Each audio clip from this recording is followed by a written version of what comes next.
pleasure to present to you Dr. Martin Luther King, Jr.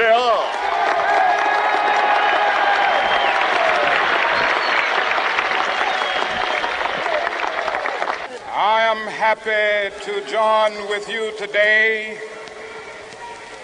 in what will go down in history as the greatest demonstration for freedom in the history of our nation.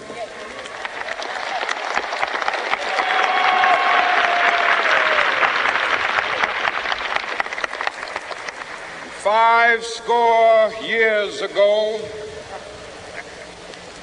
a great American in whose symbolic shadow we stand today signed the Emancipation Proclamation. This momentous decree came as a great beacon light of hope to millions of Negro slaves who had been seared in the flames of withering injustice.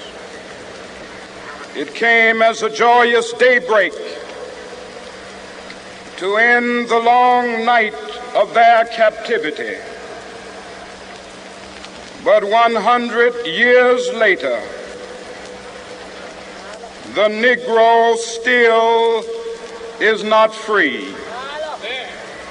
100 years later, the life of the Negro is still sadly crippled by the manacles of segregation and the chains of discrimination. 100 years later, the Negro lives on a lonely island of poverty.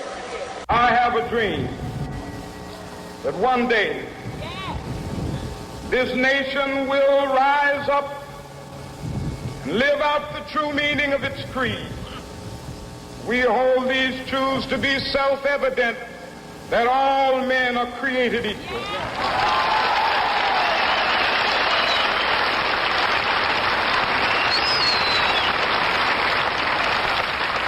I have a dream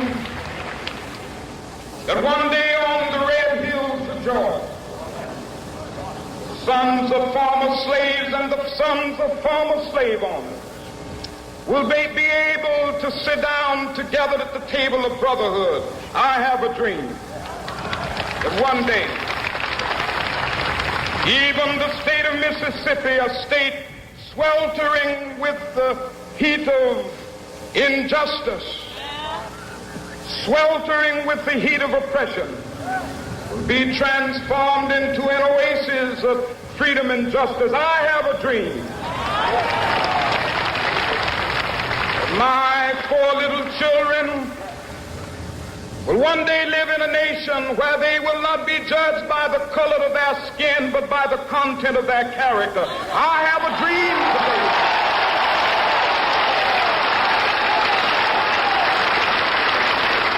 I have a dream that one day, down in Alabama, with its vicious racists, with its governor having his lips dripping with the words of interposition and nullification.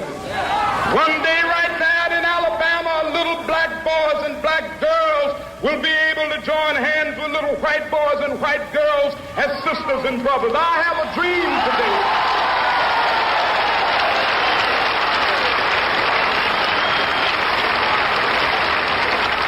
I have a dream that one day every valley shall be exalted, and every hill and mountain shall be made low. The rough places will be made plain, and the crooked places will be made straight, and the glory of the Lord shall be revealed, and all flesh shall see it together.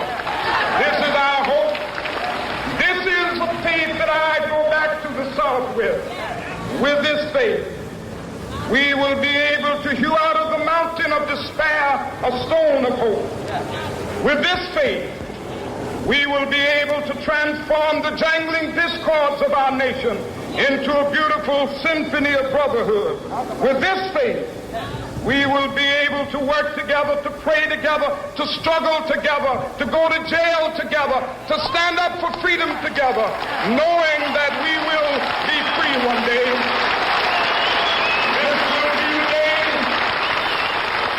This will be the day when all of God's children will be able to sing with new meaning, my country, tears of thee. Sweet land of liberty, of thee I sing. Land where my fathers died, land of the pilgrim's pride.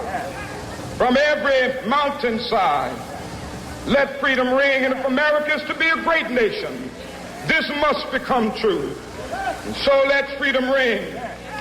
From the prodigious hilltops of New Hampshire, let freedom ring. From the mighty mountains of New York, let freedom ring. From the heightening Alleghenies of Pennsylvania, let freedom ring. From the snow-capped Rockies of Colorado, let freedom ring. From the curvaceous slopes of California. But not only that, let freedom ring from Stone Mountain of Georgia. Let freedom ring from Lookout Mountain of Tennessee. Let freedom ring from every hill and molehill of Mississippi, from every mountainside. Let freedom ring, and when it happens,